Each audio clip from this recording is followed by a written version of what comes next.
The Gilded Cage. The Philippines, in late 1941, was a mirage of peace. For the nearly 100 American nurses of the Army and Navy Nurse Corps stationed there, it was a coveted assignment, a world away from the drab, predictable routines of stateside hospitals. Duty rosters from Sternberg General Hospital in Manila and other posts like Fort Stotzenburg near Clark Field paint a picture of a life balanced between professional duty and colonial leisure. The days were filled with ward rounds in the tropical heat, caring for the standard ailments of a peacetime army. The evenings were a social whirl of dances at the Army-Navy Club, dinners with dashing young officers, and weekends spent exploring the vibrant culture of Manila or the cool mountain air of Baguio. Chief Nurse of the Philippine Department, Captain Maud C. Davison, a stern but respected veteran of World War I, presided over her charges with a disciplined eye, ensuring standards were met. Yet, even her strictness could not dispel the idyllic atmosphere. In letters home, the women wrote of a paradise, of new freedoms and exotic experiences. The war in Europe was a distant rumble, a headline in the Manila Bulletin. The rising sun of Japan was a political concern for diplomats, not a direct threat to their sun-drenched lives. They were professionals, yes, but they were also young women enjoying a unique adventure, utterly unprepared for the fact that their gilded cage was about to become a front line. The archival record is clear on this point. There were no specific preparations for mass casualty events, no drills for evacuation under fire. On December 7, 1941, as they slept, they were garrison troops, not yet combat veterans. The illusion of safety was absolute and complete. Hello, listener, let me know where you're watching from. And if you don't mind subscribing to the channel and giving it a like, I'd be very pleased as the author. Enjoy listening. A Sky of Fire and Steel. The illusion shattered at 12:35 p.m. on December 8, 1941, just hours after the attack on Pearl Harbor. On the sun-baked tarmac of Clark Field, north of Manila, Japanese Mitsubishi G4M bombers and A6M0 fighters swept in from a cloudless sky. The attack was a textbook example of tactical surprise and devastating efficiency. For the nurses at the small station hospital at Fort Stotzenburg, the war began not as a radio bulletin but as a concussion that shook the very foundations of their building, followed by the terrifying scream of diving aircraft. A declassified after-action report from the medical detachment describes the immediate aftermath, chaos. Within minutes, the first wave of casualties arrived, men with horrific burns, shrapnel wounds, and mangled limbs. These nurses, who hours earlier had been planning their Christmas festivities, were suddenly thrust into the brutal reality of combat medicine. And A. Bernadettis, a Navy nurse, would later recall the sudden, shocking transformation. The men they were treating were not just patients, they were friends, the same soldiers and pilots they had danced with weeks before. There was no time for fear, there was only the overwhelming tide of broken bodies. They worked with a desperate fury, their white uniforms quickly stained with blood, triaging, administering morphine, and turning operating rooms into frantic assembly lines of life-saving.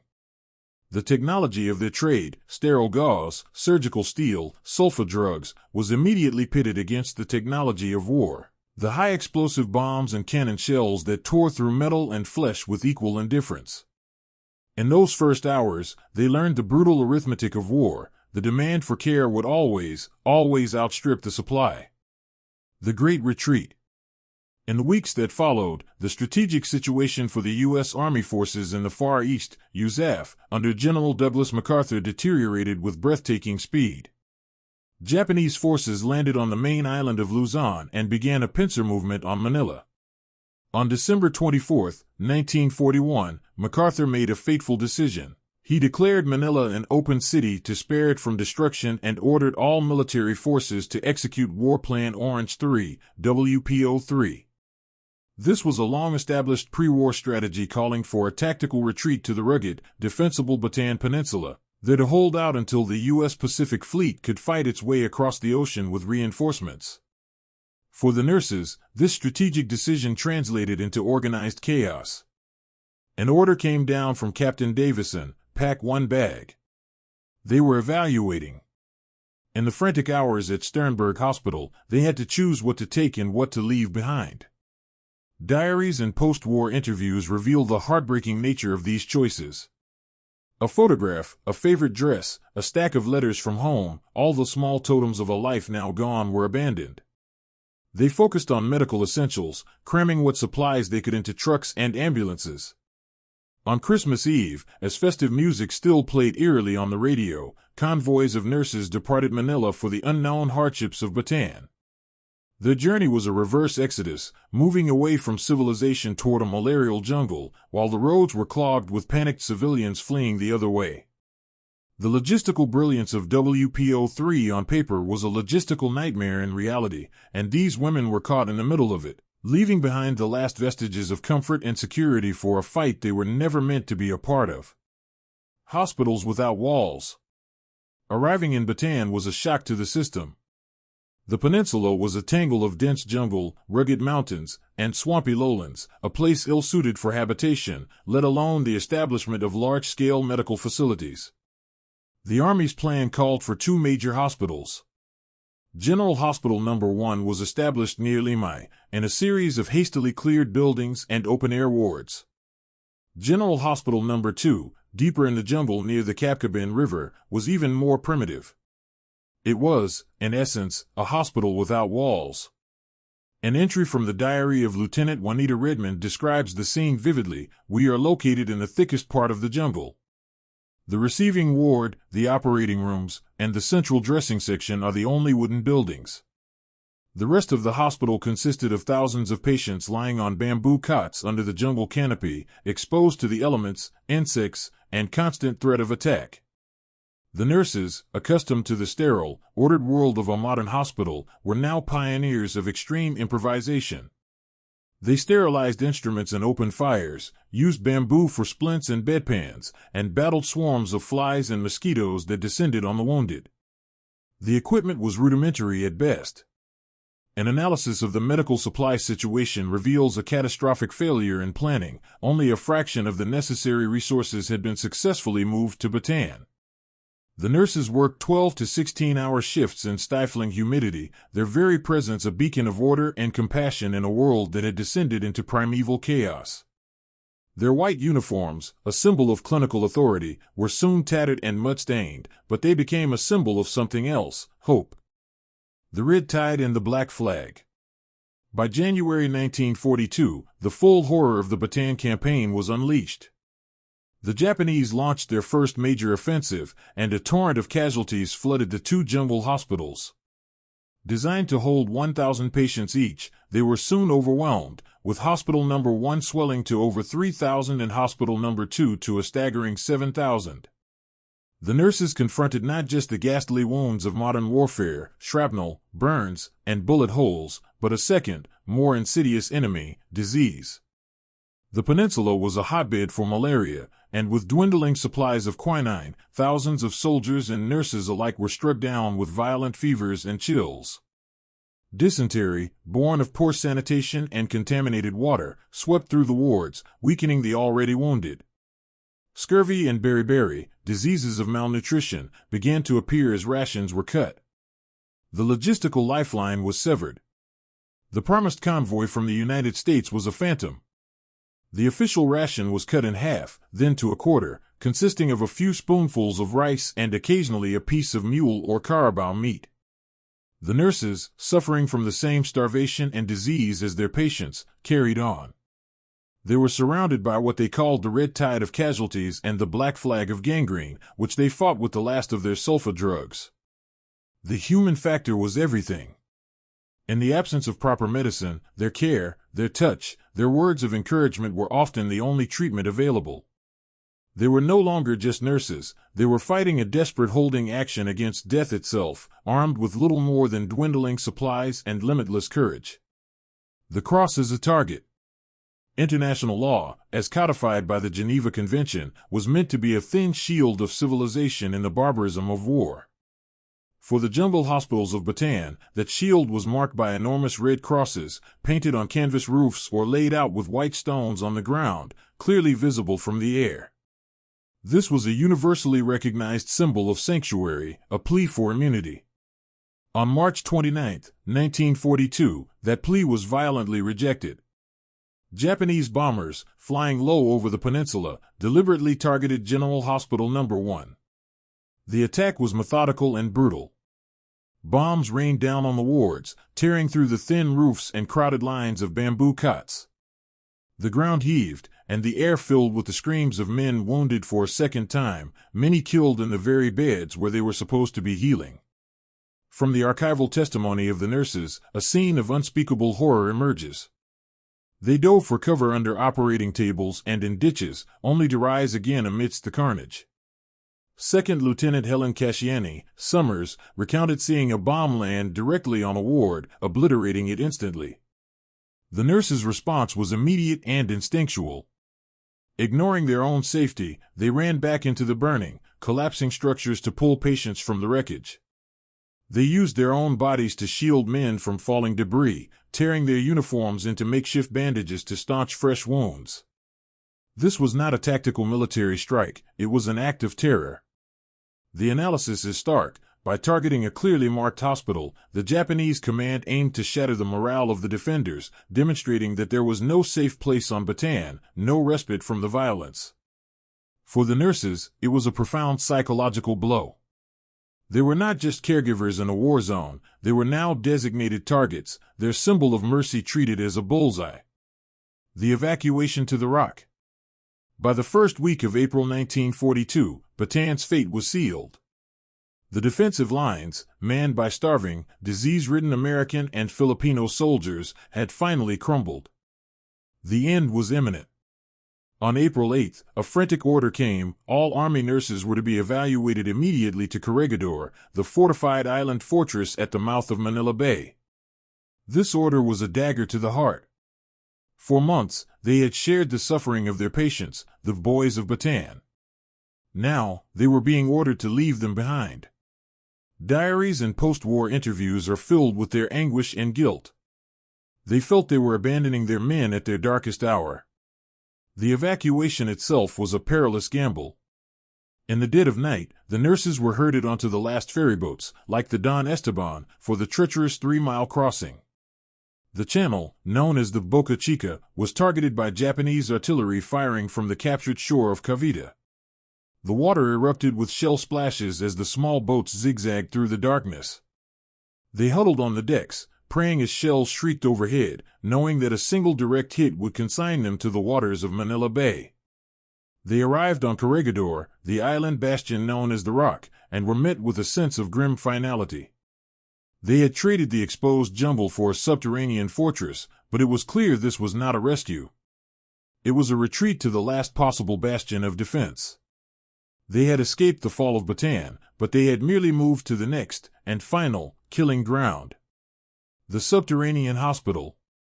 Life on Corregidor was a troglodytic existence centered around the Malinta Tunnel. This massive engineering feat, drilled through the heart of the island, was a city in miniature, containing the USAF headquarters, supply depots, and a 1,000-bed hospital located in a series of adjoining laterals. For the newly arrived nurses, it was a world of perpetual twilight. The air was thick with the smell of rock dust, disinfectant, and unwashed bodies, the constant drone of diesel generators a permanent feature of the soundscape. The ground beneath their feet trembled almost continuously from the impact of Japanese artillery shells and bombs raining down on the surface. This was siege warfare in its most concentrated form. The nurses of Bataan joined the Navy nurses, led by Chief Nurse Laura M. Cobb, who had been stationed on Corregidor from the start. Together, they worked in the dim, electric light of the tunnel wards, where beds were stacked 3 high to accommodate the constant flow of casualties from the gun batteries and beach defenses above. An analysis of the hospital's operational log reveals a grim efficiency born of necessity. Surgeries were performed around the clock, often interrupted by nearby shell impacts that would shower the operating theater with dust and rock fragments. The human factor was stretched to its breaking point. Claustrophobia was rampant. The nurses rarely saw the sun. Their world shrank to the confines of the tunnel, a concrete and rock tomb where they fought to keep men alive while the world outside systematically tried to kill them. It was a new kind of hell, trading the dangers of the jungle for the psychological pressure of being buried alive. The Fall of the Rock. May 5, 1942. The drumfire began. The Japanese, having assembled an immense concentration of artillery, unleashed a bombardment of unprecedented intensity on Corregidor. It was a systematic effort to pulverize every defensive position on the island's surface. Inside Malenta Tunnel, the nurses could only listen to the terrifying crescendo, the concussions becoming a single, continuous roar that felt like a physical blow. The very rock of the island seemed to groan in agony. That night, Japanese landing craft hit the beaches. The fighting was savage and desperate, but the depleted, exhausted American and Filipino defenders were overwhelmed. By morning on May 6, enemy tanks were operating on the island and advancing toward the entrance of Malenta Tunnel, where over 1,000 wounded men lay helpless. General Jonathan M. Wainwright, who had assumed command from MacArthur, was faced with an impossible choice. He could fight to the last man, which would inevitably lead to the massacre of everyone in the tunnel, or he could surrender. At 10:30 a.m., he made the agonizing decision. The biographical records of Wainwright show a man broken by his responsibility. He ordered a white flag raised and prepared a broadcast to the enemy. For the nurses in the hospital lateral, the first sign of the end was a sudden, deafening silence as the gun stopped firing. It was the most terrifying sound they had heard in months. The war, for them, was over. A wave of dread washed over them. The unknown was now upon them. Their status as military nurses was about to be put to the test under a regime that had already shown its contempt for the rules of war. Prisoners of war. The surrender was a quiet, surreal affair. The steel doors of the tunnel were opened, and the first Japanese soldiers appeared, bayonets fixed, their faces grim and victorious. For the American nurses, this was a moment of supreme terror. They were women, they were the enemy, and they were utterly at the mercy of the Imperial Japanese Army. They had heard horrifying rumors of Japanese atrocities against women in China. Chief Nurse Maud Davison immediately took charge, her years of military discipline providing a crucial anchor in the chaos. She ordered her nurses to remain in their section, to stay together, and to conduct themselves with professional dignity. This single act of leadership was critical. By maintaining their unit cohesion, they presented themselves not as a collection of panicked women, but as a disciplined military corps. The Japanese officers, initially surprised to find a large contingent of American women in uniform, seemed uncertain how to proceed. There was no established protocol for female POWs. The nurses were ordered to remain in the tunnel for several weeks, continuing to care for the wounded, now alongside Japanese medics. They were captives, but their duties continued. Finally, in late June, the order came. They were to be moved. They were marched out of the dark, foul-smelling tunnel into the blinding tropical sun. They saw for the first time the utter devastation of the island, a cratered, lunar landscape. They were loaded onto landing craft, not knowing their destination or their fate.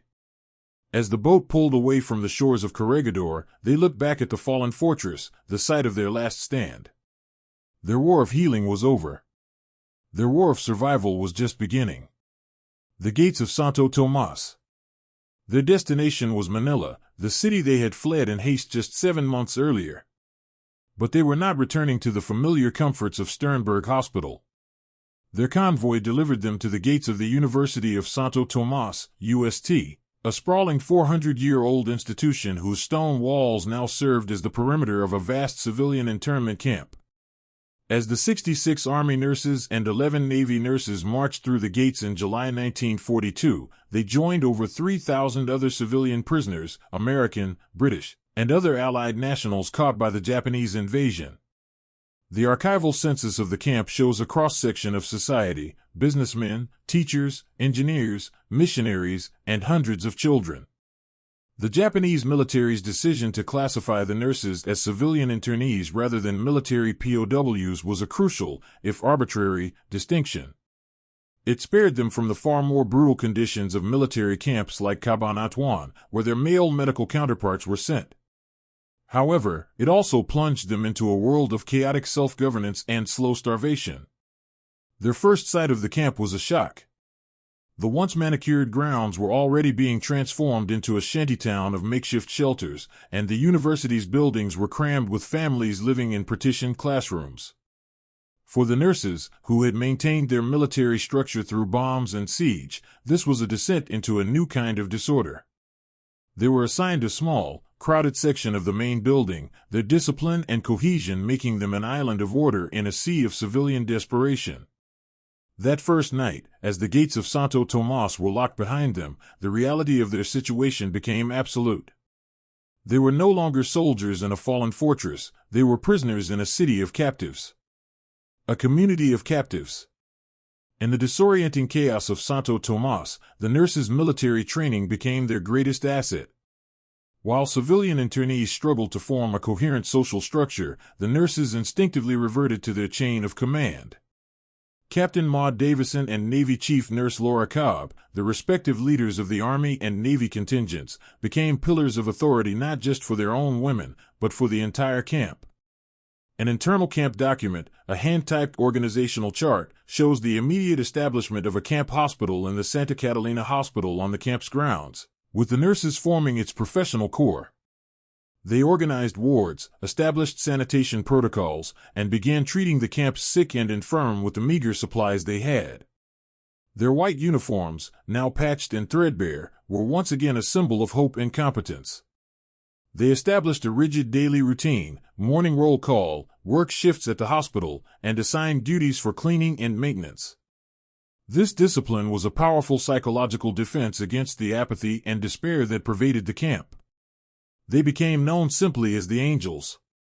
They delivered babies, cared for the children orphaned by the war, and tended to the elderly who were most vulnerable to the camp's harsh conditions.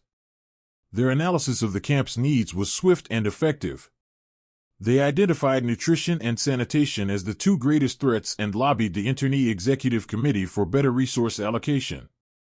In doing so, they created a functioning health service from virtually nothing, a testament to the human factor's ability to impose order on chaos, even behind barbed wire. The slow grind of starvation. The first year of captivity was bearable, but as the tide of the war turned against Japan, the conditions in Santo Tomas deteriorated catastrophically. The Japanese military, facing logistical collapse across the Pacific, began to squeeze its captives. The policy was simple and brutal. The needs of the Imperial Army came first, and there was little left for prisoners. The primary food ration devolved into lugao, a watery rice gruel, often infested with weevils. An analysis of the camp's ration records, kept secretly by internees, charts a terrifying decline in caloric intake, dropping to less than 800 calories per day by 1944. Starvation became a science and a slow-motion horror. The nurses, trained to heal, could only watch as their fellow internees, and they themselves, wasted away. Diaries from this period are filled with obsessive thoughts of food, recipes copied from memory, imaginary menus planned, and desperate descriptions of the meager rations. The physical toll was devastating. Beriberi, caused by a lack of thiamine, caused painful swelling, edema, and nerve damage. Pellagra led to skin lesions and dementia. The nurses lost, on average, over 30% of their body weight. Lieutenant Hattie of Brentley, in a post-war debriefing, described the constant, gnawing hunger as a form of torture that occupied every waking moment. They became adept at gleaning, searching the grounds for edible weeds, snails, or anything that could supplement their diet. The hospital they had so proudly established became a place of palliative care, where they could offer comfort but few cures for the diseases of starvation that were now the camp's primary killer. Their fight was no longer against battle wounds, but against a methodical, calculated policy of neglect. Defiance in small things. Even as their bodies weakened, their spirits found ways to resist. In a POW camp, resistance is often not about overt rebellion but about the preservation of humanity. The nurses excelled at this subtle form of warfare. They meticulously mended their last remaining uniforms, holding onto their professional identity as a shield against dehumanization. They organized secret Christmas celebrations, crafting pathetic but deeply meaningful gifts from scraps of cloth and wood. This act of maintaining cultural norms was a direct defiance of their captors' attempt to strip away their identity. The most significant form of resistance was the flow of information. The Japanese forbade any news from the outside world, seeking to isolate the internees in a bubble of despair. But the internees built hidden shortwave radios, powered by scavenged parts. An account from Nurse Dorothy Still, Danner, describes the thrilling terror of huddling in a secret location, listening to BBC or KGEI San Francisco broadcasts. The news of Allied victories in Europe, of island-hopping campaigns across the Pacific, was a vital lifeline. This information, disseminated through a clandestine bamboo telegraph of whispered rumors, was more nourishing than food. It gave them a timeline for their suffering and a reason to endure. It proved that they were not forgotten. For the nurses, sharing this hopeful news with the most desperate patients in the hospital became a form of psychological medicine, a treatment as potent as any drug in their depleted pharmacopoeia. The shadow of the Captivity. In late 1944, as American forces began the campaign to retake the Philippines, the atmosphere in Santo Tomas grew darker. The relatively lenient camp administration was replaced by a more severe command under men who reflected Japan's increasing desperation. The authority of the internee government was dissolved, and direct control was assumed by the Japanese military, particularly the dreaded Captivity, the military police. The new commandants viewed the internees not as civilians to be managed but as enemies to be controlled. Roll calls became longer and more punitive, held for hours under the searing sun. Beatings for minor infractions became commonplace. A new, higher wall was built around the camp, and guards were ordered to shoot anyone who approached it. This tightening grip was a direct result of the strategic situation. With General MacArthur's forces landing on the island of Leyte in October 1944, the Japanese in Manila knew their time was running out. Their policy toward the prisoners hardened out of fear, vindictiveness, and a desire to prevent any potential uprising. The nurses recorded this shift with growing dread. The bamboo telegraph now carried terrifying rumors of kill-all orders, that upon the arrival of American troops, all prisoners were to be executed. The fragile hope nourished by the hidden radios was now shadowed by a new and immediate threat of massacre. The slow grind of starvation was being replaced by the acute fear of annihilation. They were caught between the approaching liberation and the immediate threat of their captors' final, desperate act. The darkest hour.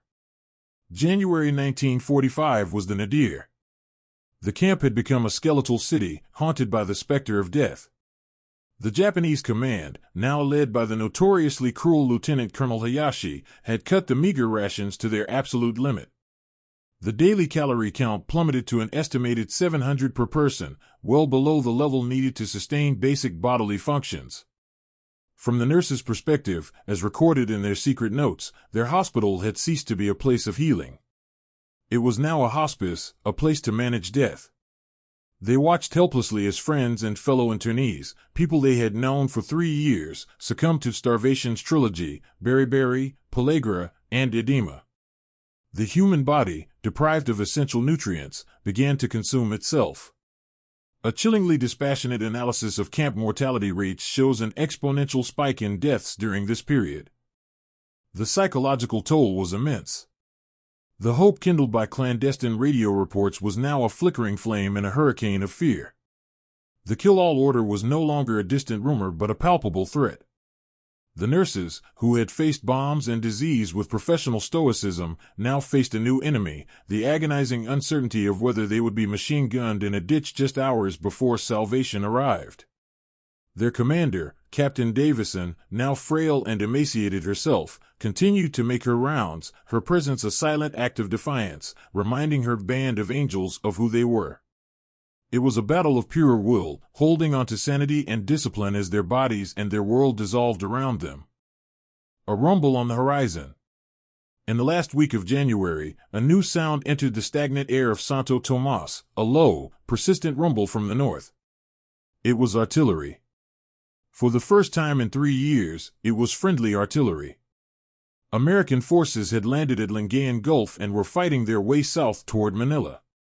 The sound was both a promise and a countdown clock.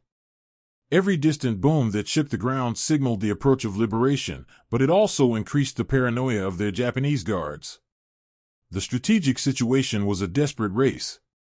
General MacArthur, driven by a powerful personal need to redeem his 1942 defeat and liberate the prisoners, ordered elements of the 1st Cavalry Division to form a flying column. This was a daring tactical gamble. A lightly armored, fast-moving spearhead was to break from the main American battle line and make a 100-mile, high-speed dash straight for Manila. Its sole objective was to reach the civilian prison camps before the Japanese could carry out their rumored massacres. The commander of this force, Brigadier General William C. Chase, famously told his men, "Go to Manila. Go around the nips, bounce off the nips, but go to Manila. Free the internees at Santo Tomas. Take the Malacanan Palace and the Legislative Building." For the nurses inside the camp, unaware of these specific orders but hearing the growing thunder, every day was a torment of hope and fear. They could now hear small arms fire at night. Liberation was no longer an abstract concept, it was a physical presence, just over the horizon, and the tension was unbearable. The ghost tanks of the 1st Cav. On the evening of February 3, 1945, the internees were herded into the main university building for their evening roll call earlier than usual. The guards were nervous, their shouts more strident. The camp was plunged into a tense darkness. Suddenly, at around 8:40 p.m., a strange new sound cut through the night, the clatter of steel treads on pavement, growing louder and louder. Then, a tremendous crash. A U.S. M4 Sherman tank, nicknamed Battling Basic, smashed through the front gates of Santo Tomas. From the nurses' diaries comes a sense of stunned, almost sacred disbelief. Starving internees, skeletal figures in rags, began to emerge from the buildings, weeping, shouting, stumbling toward the gate. A firefight erupted as the Japanese guards, holed up in the education building, opened fire on the American soldiers and the tank. The GIs of the 1st Cavalry, dismounting from their vehicles, were shocked by the apparitions emerging from the darkness, the living skeletons who mobbed them, touching their uniforms, their faces, as if to confirm they were real. Navy nurse Peggy Nash, in a later interview, recalled the moment the first American soldier entered her ward. He looked at the emaciated women and simply said, "Hello, folks." The simplicity of the greeting, the return to a world of normalcy, unleashed a torrent of emotion that had been suppressed for 3 years. The nurses, the disciplined angels, finally broke. They wept uncontrollably, a release of fear, relief, and profound joy. The initial battle for the camp was short. After a tense standoff, the American forces negotiated the release of the remaining Japanese guards in exchange for safe passage, ending the immediate threat. The gates of Santo Tomas were open. They were free. Sunrise in a war zone. Liberation did not mean immediate safety. The city of Manila was about to become the site of one of the most brutal urban battles of the Pacific War. While the internees of Santo Tomas were free from their captors, they were now in the middle of a battlefield. Japanese artillery and mortars from other parts of the city began to shell the university compound, knowing it was now in American hands. On February 7th, a Japanese shell scored a direct hit on a wing of the main building, killing and wounding several newly liberated internees. The nurses, despite their own weakened state, immediately went back to work, setting up a triage center and tending to the new casualties alongside Army medics who had arrived with the flying column. The first days of freedom were a carefully managed medical emergency. An analysis of the relief effort shows the immense challenge of refeeding thousands of starved people. GIs, in their compassion, wanted to give the internees their rich care rations, but doctors and nurses knew this would be fatal. Refeeding syndrome, a metabolic shock caused by a sudden intake of food, was a major threat. The nurses helped enforce a strict, gradual diet, starting with broth and slowly reintroducing solids. The physical and psychological transformation was rapid. Within weeks, as proper food and medicine became available, the swelling from edema subsided and the color returned to their faces. In late February, the nurses were finally evaluated, flown out of the still smoldering city of Manila. As their transport plane lifted off, they looked down on the ruins of the city where they had endured so much, leaving their 3-year war behind them at last. A legacy of unwavering duty. The 77 Angels of Bataan and Corregidor returned to the United States not as conquering heroes, but as quiet survivors. Emaciated and exhausted, they were sent to hospitals to recover their health and slowly reacclimate to a world that had moved on without them. The nation was focused on the war's end and the return of millions of fighting men. The story of a small group of nurses, while remarkable, was quickly submerged in the larger tide of history. Yet, the military recognized their unique ordeal. In an unprecedented move, all the nurses were promoted. For their valor during the siege of Bataan and Corregidor, they were all awarded the Bronze Star Medal. Their chief, Maud Davison, who had masterfully held them together through siege and starvation, received the Distinguished Service Medal. The story of these women is a powerful case study in a different kind of warfare. Their battlefield was the ward, their weapons were sulfur and sterile gauze, and their enemy was death in all its forms, from high-explosive shells to the slow, insidious creep of malnutrition. They fired no shots, yet they were on the front line for 3 years. The archival evidence of their service, the medical logs from the jungle, the secret diaries from Santo Tomas, presents a singular narrative of courage. They were the largest group of American women held as prisoners of war, and they endured their captivity not as a scattered collection of individuals, but as a disciplined military unit, bound by their professional code and their commitment to each other. They were the angels of Bataan, and their legacy is a timeless testament to the power of human compassion and unwavering duty in the face of unimaginable darkness. Their story, rescued from the archives, is not just a tale of women's heroics, it is a fundamental story of the human spirit's refusal to be extinguished.